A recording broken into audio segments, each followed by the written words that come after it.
Hello बच्चों, आज हम पढ़ेंगे ऊष्मागतिक प्रक्रम जिसको बोलते हैं थर्मोडायनामिक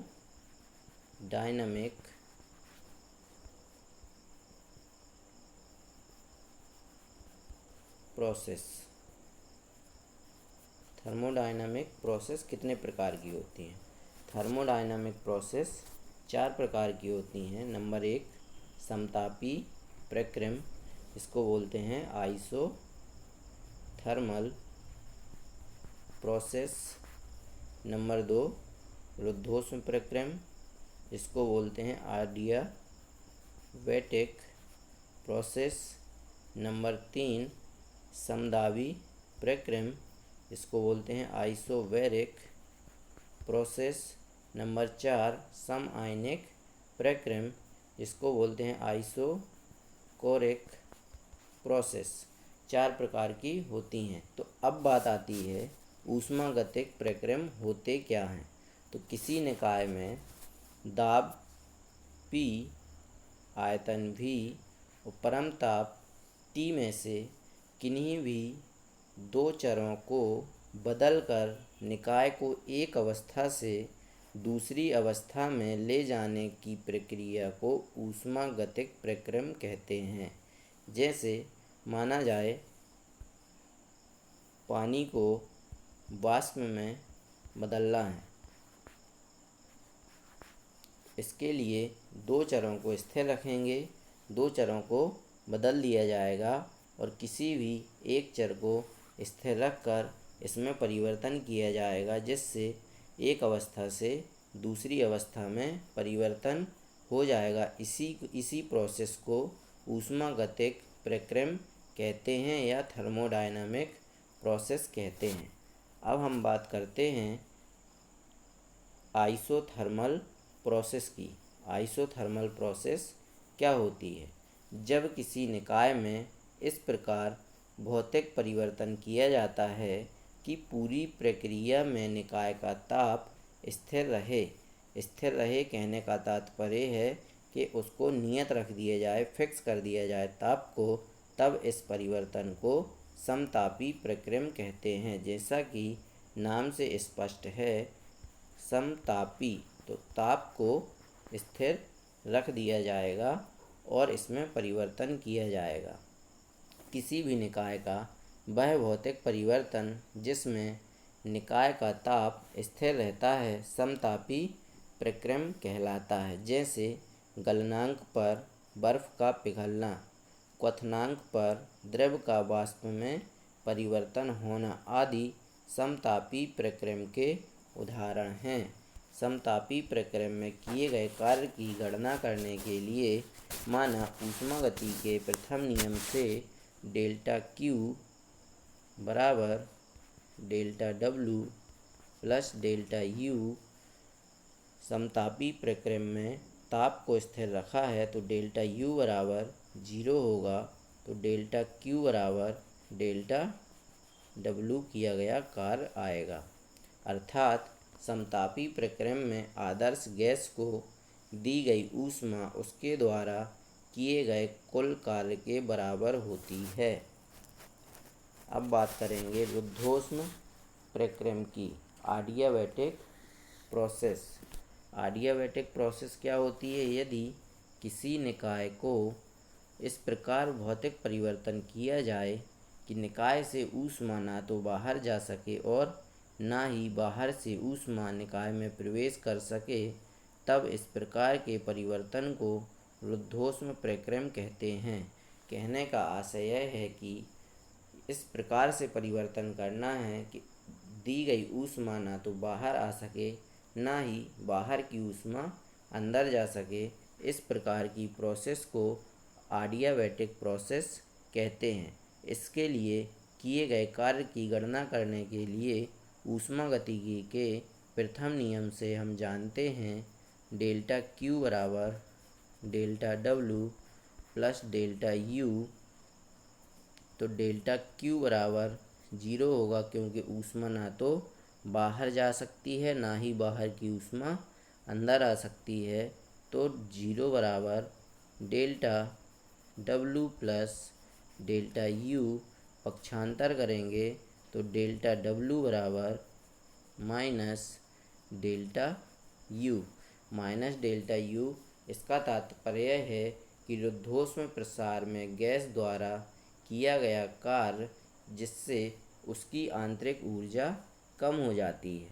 यदि रुद्धोष्म प्रसार में गैस द्वारा कार्य किया जाता है जिससे उसकी आंतरिक ऊर्जा कम हो जाती है, अतः उसका ताप भी कम हो जाता है।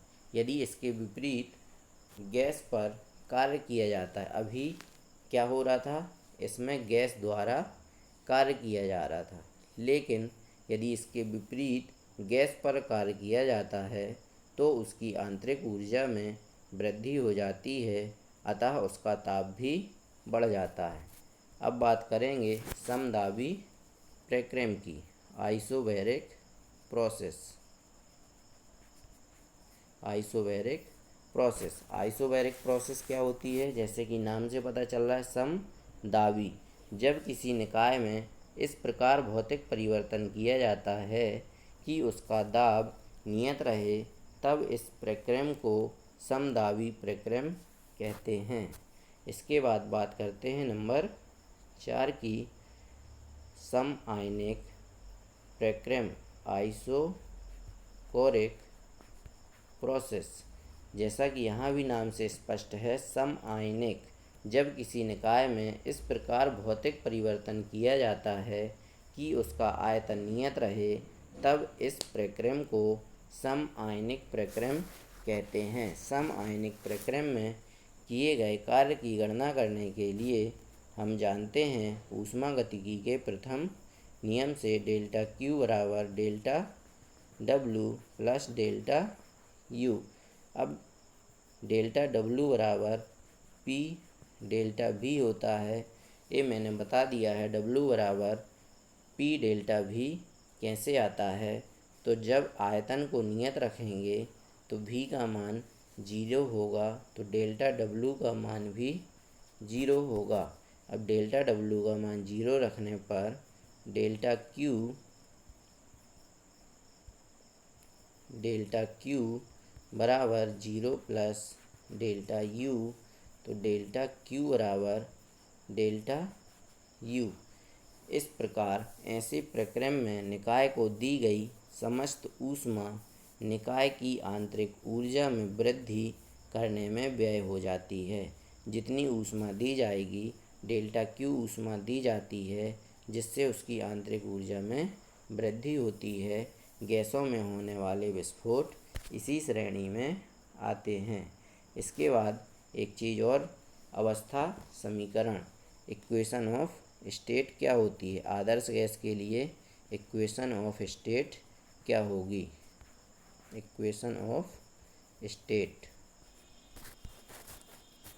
ऊष्मागतिक चर P, V और परमताप T एक दूसरे से स्वतंत्र नहीं होते। कहने का तात्पर्य है कि एक दूसरे के ऊपर निर्भर करते हैं, अपितु एक दूसरे पर निर्भर करते हैं। किसी निकाय के लिए P, V तथा T में संबंध अवस्था समीकरण कहलाता है।